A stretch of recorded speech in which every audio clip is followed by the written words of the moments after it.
Can the Barracuda build off of last year's playoff run, even without Poturalski and Askarov?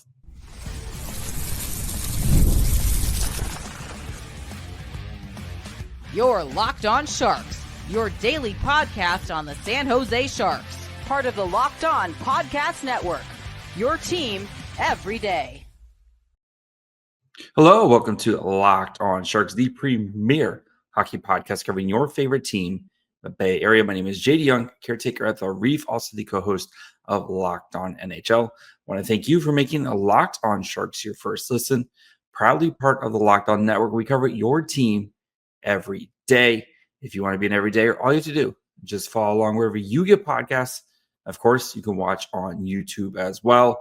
And today we are joined by the voice of the San Jose Barracuda, Nick Nollenberger, Noli, which joins now as an annual tradition where we're going to kind of preview the Barracuda this year. And as this team hopefully continues the success that they had last year, even though they're losing some big pieces. So we'll talk about that. We'll talk about, of course, the influx of young players and expectations heading into this year. So before we get to all that, do want to let you guys know that today's episode is brought to you by FanDuel. Download the FanDuel app now by visiting FanDuel.com and win $300 in bonus bets if your first $5 bet wins. And now we are joined by the voice of the San Jose Barracuda, Nick Nollenberger. Nick, how's it going, buddy?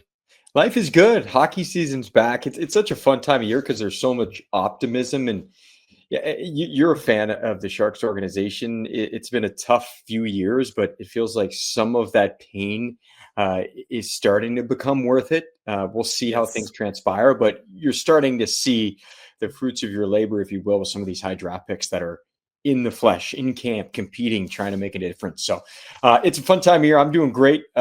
Seems like you're doing great as well. You've been pumping out some awesome content. So mediocre content, Nick. We got to keep the bar low, here. So, but yeah, as it's become a tradition now where we want to, kind of just talk Barracuda this year, because I mean, last year, this Barracuda team was a really fun, exciting team. They made the playoffs for the first time in what felt like forever. And, this year, while there's some big names leaving, there's still plenty of optimism because this team does have some big pieces coming through. So let's start with of course, losing two big guys, and Andrew Poturalski, who's gone on to greener pastures to go play over in the KHL, and Yaroslav Askarov, who looks like he's going to be graduating as you hope, right? These young guys graduate. So where do you want to start there? Do you want to start with the MVP of the league, just kind of no longer with the team, and like how do they kind of work through this? Well, it's going to be a challenge. Like you can't just replace the best player in the league, but I think there's been a bit of a change in philosophy this year because you do lose Poturalski and his running mate in Coachella Valley for a couple of years, and Jimmy Schultz, who was the captain. You mentioned Yaroslav Askarov. He's going to graduate, but that was planned. You figured he'd spend last year in the AHL, continue to fine-tune his game before he was ready to roll in terms of his development. But look, you're going to see an impact when you lose the best player in the league, and you're going to see an impact when you lose your captain. But every year in the AHL, one of the most consistent things in the league is inconsistency with rosters. A lot of these guys are on 1-year deals. Long-term deals are 2-year deals. And we saw last year with Poturalski, he was on a 2-year deal, but a guy in his 30s who was trying to, and good for him, make as much money before his career is over as possible. Yep. He makes the decision to go overseas and go play in the KHL. And, I respect the Sharks for honoring that because he was under contract. They didn't necessarily have to let him go, but they did. And now it's an opportunity for some of these young guys to fill those roles. Last year was all about getting into the playoffs, seeing what it takes to get into the playoffs, and having guys kind of pull the rope who have been there and done that. This year, it's going to be a more youthful team. There's some veterans joining the group as well, but it's going to be up to the young guys to try to make this team successful. So we can dive into how many young prospects are going to be joining the fold this year, because it just feels like it's almost hard to keep track at times how many guys we've been waiting to get to the AHL and are now going to make their debut this year. But there's tons to be excited about, but hard to replace a guy like Poturalski. That's just obvious. And then we can jump over to Yaroslav Askarov. He's proven at the American League level that he's elite. He was a high draft pick for a reason. You don't see goalies. Marc-Andre Fleury just retired. He was drafted number 1 overall, but that's a thing of the past in a sense, where you see goalies be drafted so high, because the position's just really hard to kind of judge long term. But when you see him physically, he checks every single box. And you've seen guys like, whether it's Evgeny Nabokov, talk about him and just the pure raw talent that he possesses. There's no question he has the ability to be a number 1 goalie in the NHL, but this will be his first real crack in the National Hockey League. So, I'm sure there's going to be ups and downs, but he is capable of, no doubt, being a number 1 goalie in the NHL. But on the flip side, for the Barracuda, it's going to impact this team. Gabe Carrier, I thought, played good in his opportunities last year. Skarek is a guy who was on a very bad, and this is no knock, but Bridgeport was the worst team in the league last year. Oh, they were horrible. They made some wholesale changes this offseason. So it's really hard to judge him in terms of his numbers because they weren't all that sparkling. He did get a taste last year in New York with the Islanders, a couple of NHL games. So I'm curious to see what he's all about, because when you're in the West in the AHL, you just don't see a ton of those Eastern Conference teams. So it'll be interesting. There's a lot of question marks, whether it's on the back end, even these young forwards joining the mix, and the goalie position, I think, is maybe one of the biggest question marks going into the season. I was going to say, with Askarov, right? I mean, even though he's, the plan was to have him play, the season in the AHL, he only played, 22 games because of call-ups, right? He spent a good chunk of the time in the NHL, and then he dealt with some injuries. So you kind of think maybe some of these guys are going to be used to not having Askarov back there. But again, having Askarov back there, we saw, especially in the playoffs, where, you didn't have Poturalski. This team, they struggled to score in the playoffs, but as long as Askarov was back there, if you could squeak out 2 goals, Askarov was only going to let in 1, and he was stellar in the playoffs. And you kind of feel like if Poturalski got back, this team could have maybe made an even deeper run, unfortunately. But he just couldn't, get back from the injury, and they couldn't find that one win there against Colorado to force that game 5, unfortunately. But I mean, I think these are 2 big questions. You mentioned Schultz, right? And I know they brought in a guy like Cole Clayton, but this is still going to be a really young blue line, with guys like Cagnoni and presumably Jack Thompson, if he, assuming he kind of clears waivers and goes down. But Hache is going to be in his 2nd year. You have Matthias Havlet. There's a lot of young players, so I think might be some growing pains early, but there is a lot of talent though still, right? Yeah, it's a good point. Just jumping back quickly to Askarov, I think the final box they wanted to see him check, at least at the AHL level, was playoff success. And team got out of the first round, didn't go on an incredibly long run, but you're exactly right. You don't have your best player in the lineup throughout the playoffs, and he stood on his head at times. Both games against Ontario in round 1 were really close games, and had it not been for the play of Yaroslav Askarov, who knows how that series goes. So I thought that was huge for him in his kind of next step in evolution. But then, looking at this back end, there was question marks last year with the back end as well.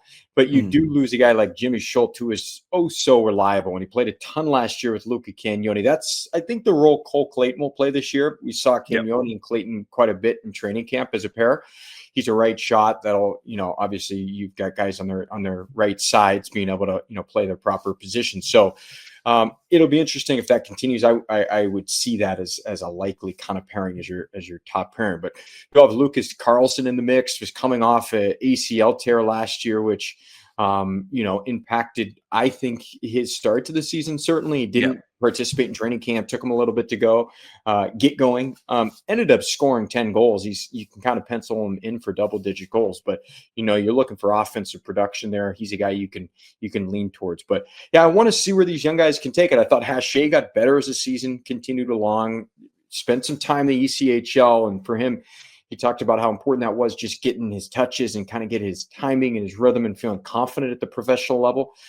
Havlet, it felt like, and I say forgotten because he was over in Sweden and it took him longer to come over here and sign than I think some expected. But you see some of the ability in that rookie face-off, at least, where he's really mobile. You can tell he thinks the game. I thought made some good plays. I think he scored at least 1 goal in that tournament. 2. So, that's not necessarily his game, but you saw him generating some offense just by his skating ability. So yeah, it's an intriguing blue line, and I think the storylines are rich this year going into the season because of all these forwards that are joining the group, and who's going to rise to the top in terms of what guy's going to take the lead as that prospect in the AHL is going to push immediately for NHL opportunities. On the back end, I think more question marks, but Cagnoni was such a great story last year, and I think he's followed it up this year in training camp. He got 6 games last year in the NHL. Would not be surprised if he gets more. So it's fun. It'll be interesting to see how things kind of play out. All right, before we continue with Noli and we talk about some of the young guns joining, like Chernishev, Musty, all these fun guys here, just need to take a quick break. The NFL season is here, and FanDuel has an offer you don't want to miss. Right now, new customers can bet just $5 and get $300 on bonus bets if you win. That's right. Pick a bet, put down $5, and if it hits, you'll unlock $300 in bonus bets used across the app. I love FanDuel because it makes it easy to play, right? They have parlays that you can play, or player props, or jumping into live action. Nothing like jumping in on a underdog or somebody who's down big, coming back into winning the game. Whether you're a casual fan or love diving into the stats, FanDuel makes the game day experience so much better. What you're waiting for? Visit FanDuel.com to download the FanDuel app today and get started. You mentioned the forwards, right? I think very much, when are we going to get to the fireworks factory storyline here? Because that's the big news, right? Because you have so many of these top end prospects who are kind of making their debut and going to be making a splash here in San Jose, right? You have Quentin Musty, who if the new like AHL rules, like he would have been an easy shoe-in last year to play in the AHL, right? You have Igor Chernishev, who's going to be playing in the AHL. You have Kasper Halttunen. You probably have Cam Lund, who I think is going to be on the Colin Graf path to success of like, let's start you in the AHL, let you kind of finish up here, and then we'll pull you up. And we saw how great that was for Colin Graf last year. So I like, if you're looking for a something to help replace Poturalski's production, here's 4 guys who all know how to put the puck in the back of the net. Let's see if they can do it now playing against men, right? Yeah, no, absolutely. And there's always the balance, right, in the AHL, because it's really hard to win without, in my mind, you see Hershey as one of the most competitive teams in the league every year. They've got a lot of veteran players. Coachella Valley, when it had its success over its first 2 years, a lot of veteran players. So you do have to spend a little bit of money. You have to go get veteran players, but on the other side of the coin, the point of the AHL is a developmental league. And, some people have the philosophy, if guys don't play and they aren't put in certain situations, well, how are they going to develop properly? Because if you look at, let's say a Kasper Halttunen, for example, if he's not getting top 6 minutes, he's not on your power play, well, that's his greatest skill set is his ability to shoot the puck. So you need to put these guys in advantageous positions, in particular in the AHL. And sometimes when you've got a veteran guy who, in Poturalski's case, was the best player in the league last year, how are you going to put in a young player into that role and have him play over Poturalski? I mean, Greer, I think he's proven at this point it's going to be a meritocracy with these guys. The best players are going to play.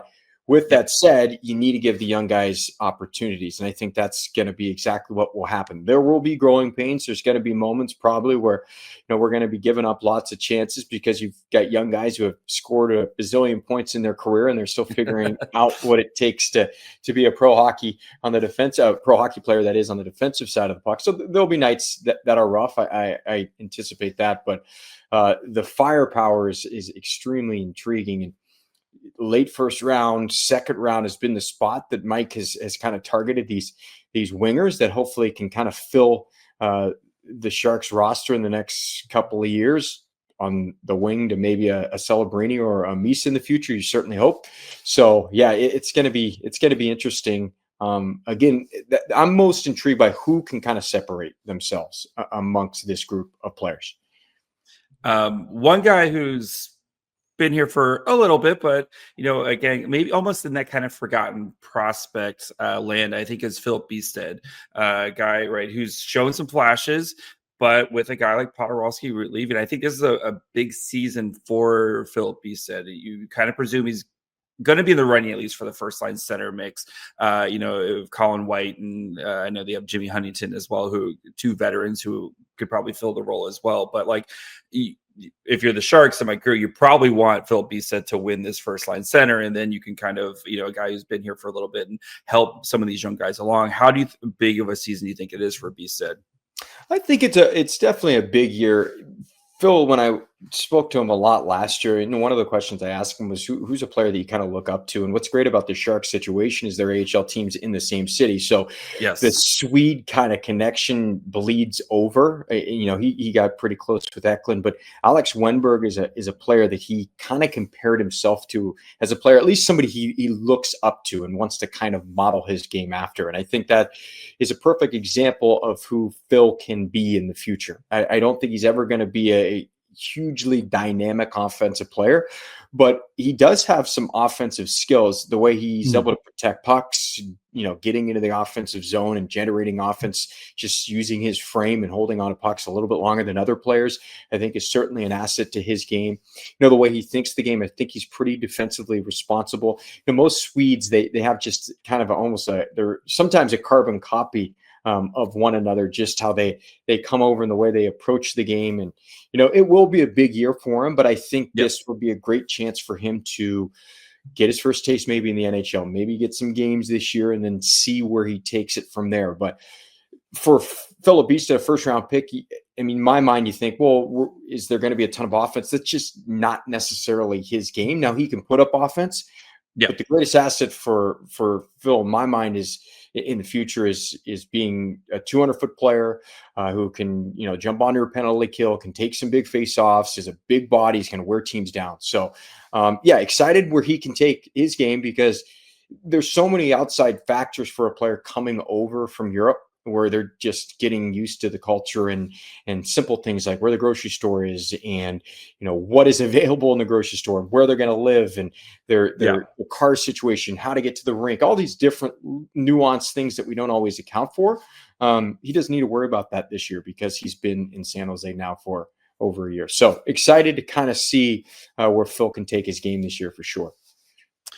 You've seen, especially with Mike Grier and the way he's built this team, you really saw it in the playoffs last year with the Barracuda, where it's just like these forwards, right? Mike Grier likes big boys who can wear teams down. And, kind of looking at like that 2020 draft class, which now, unfortunately, like the whole class is gone from the Sharks, where some smaller, skilled guys, like definitely skilled guys with guys like Gushin and Bordeleau and Robbins. But now, like you look at some of the guys entering the fray here, guys like Shane Bowers and Patrick Giles, and even a guy like Pavel Regenda, who was a big asset to Kuda, during their kind of stretch run here.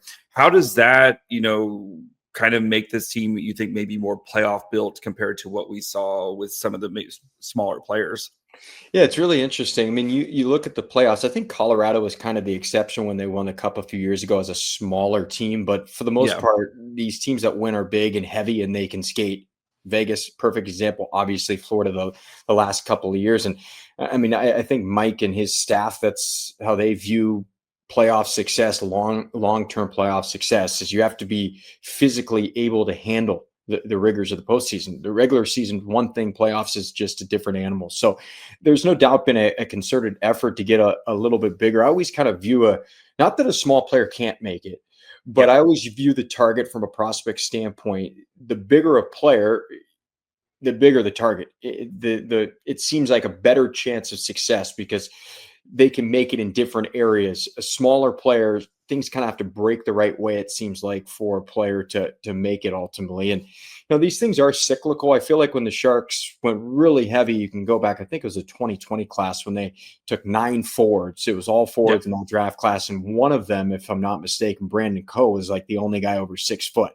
So it was almost, that's only 5 years ago, but things have definitely changed. Now, the regime has changed. That's been a big factor, but I think kind of the thought process amongst the entire league has changed a little bit too. And it's a copycat league. You see who wins, and all of a sudden you see teams kind of drafting that way as well. So it's interesting how they have gone so big and heavy, but if you're going to make it, I think, in my opinion, and I believe young players can certainly make it, but you've got a better chance as a bigger player. You just have a larger target to make it. But so yeah, it's interesting because ultimately the Sharks want to get into the playoffs, and when they get to the playoffs, they want to be able to handle it. So yeah, it's been interesting to see that total shift in philosophy. But yeah, they like their big players, with the exception of certain guys. Cagnoni, the perfect example.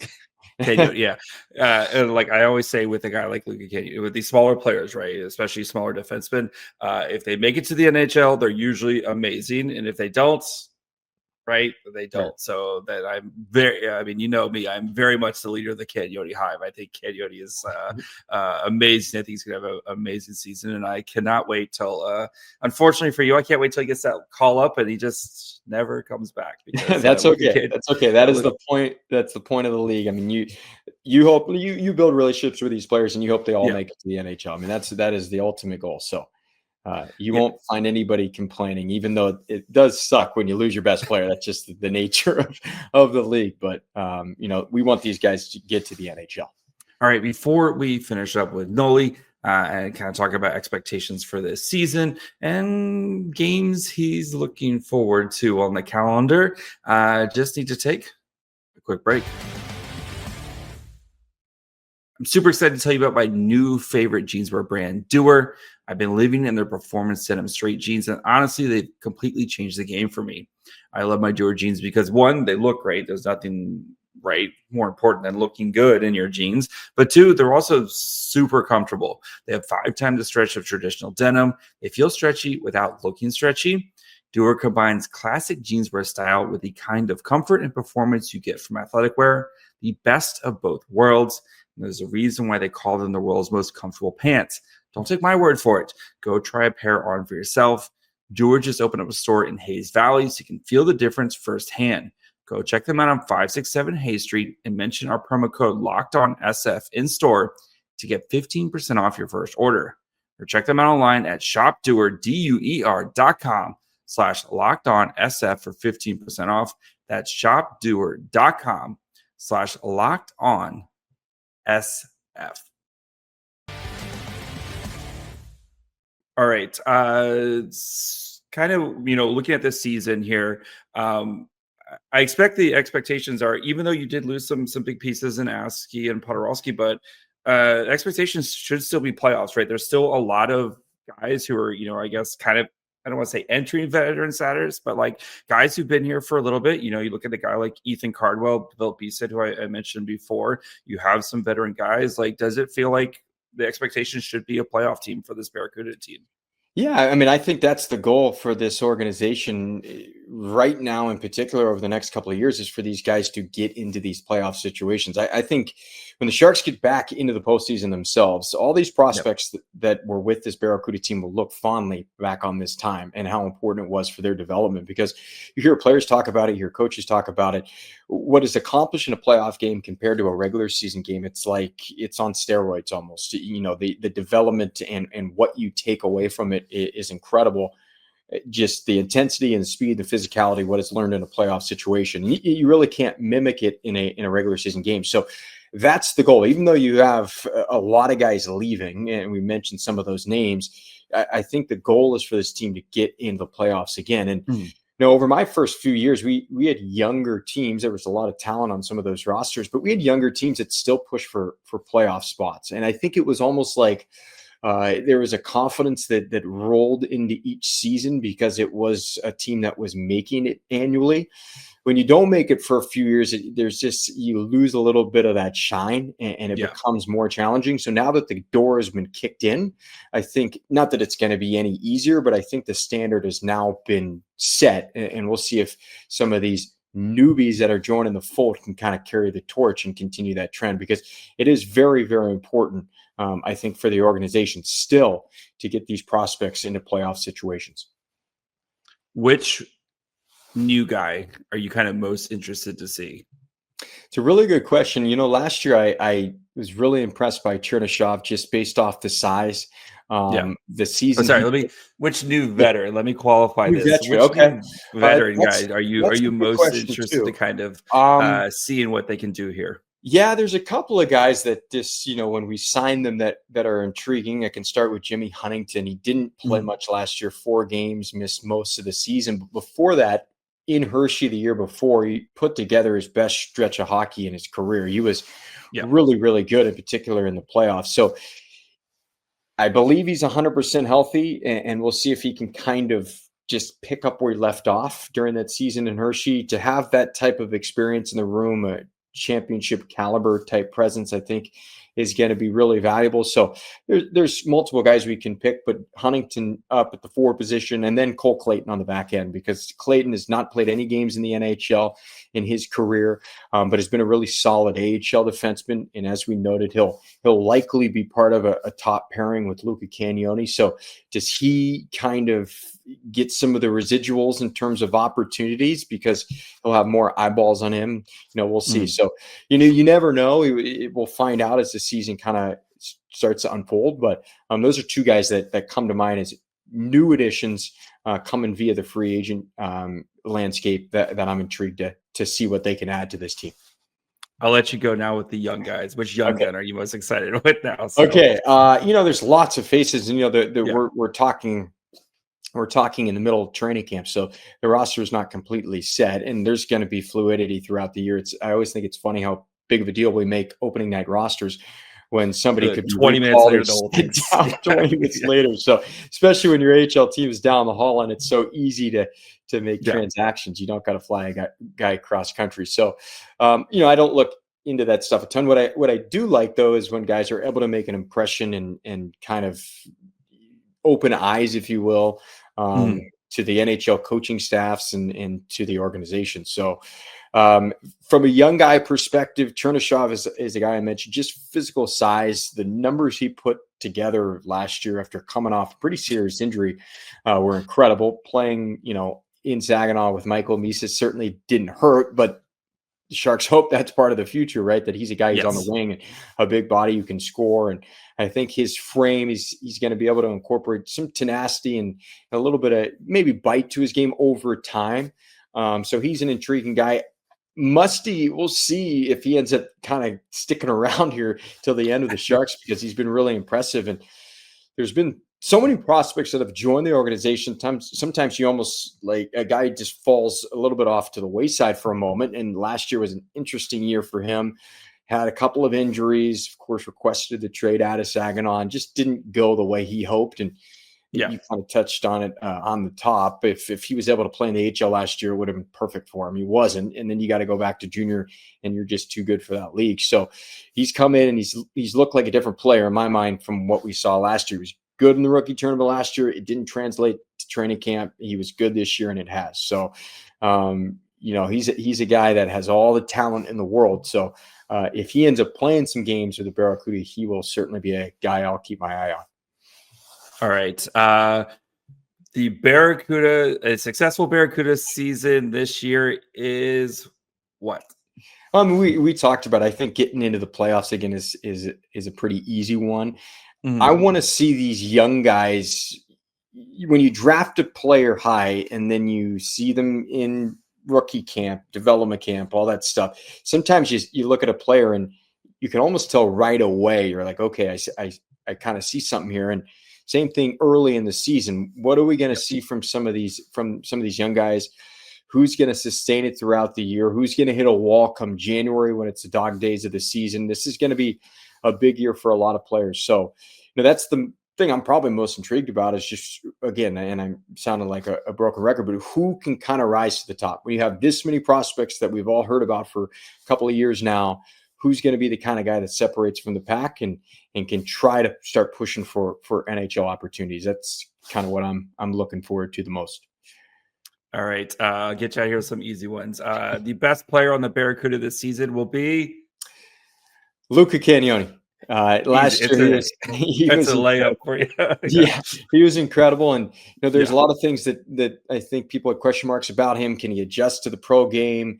Does he need to go back to junior? That was answered pretty quickly. Can he handle the physicality? I thought he did fine despite not being the biggest of guys. Can he defend well enough? I thought he did fine. One thing that Ryan Warsofsky mentioned about Lucas, at the NHL level, it's just that much quicker. So can you defend the speed? Can you make those decisions just at a split second quicker? And I think he's capable. I think he's got the hockey smarts and the skating ability to do it. Dan Boyle is a guy that's kind of connected to you and Shang now on Shang's podcast as well. And one thing I heard him say I thought was interesting was you can't have too many small defensemen, but you can have at least one. And he was one that won a Stanley Cup as an undersized guy. So, the Sharks have gone big, but Cagnoni, I think in the future, if everything kind of goes the right direction, he continues on this path, he can kind of be that exception to the rule.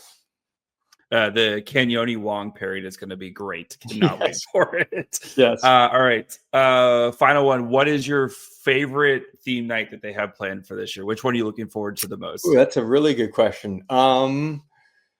Let's think. Sorry, you put me on the spot a little bit. The traditional ones I love. Teddy Bear Toss, easy. Our country night has been awesome. Super fun with our partnership with Bay Country. They've brought in some great acts. And it's fun too because nowadays it'll change eventually, but all the players love country music, so it kind of works. And one of the games I'm probably most looking forward to is our Roy Sommer retirement night. So Roy, obviously a fixture with the organization, local from Oakland, AHL Hall of Famer, and we're able to honor him the way he deserves, and we'll raise his name to the rafters, and it'll be a really fun night. And he'll bring his whole family. His wife, Melissa, Mo, his son should be there. I don't know if Caston, his other son, will be there. He's coaching right now. His daughter, I'm not sure if she'll make it, but it should be a lot of fun. I mean, Roy's he's classic. He's so old school when it comes to the storytelling and the experiences. So that's probably one just off the top of my head that I'm most looking forward to. Teddy Bear Toss and Star Wars night. Star Wars night is actually my youngest's birthday. So yes, Are you already planning?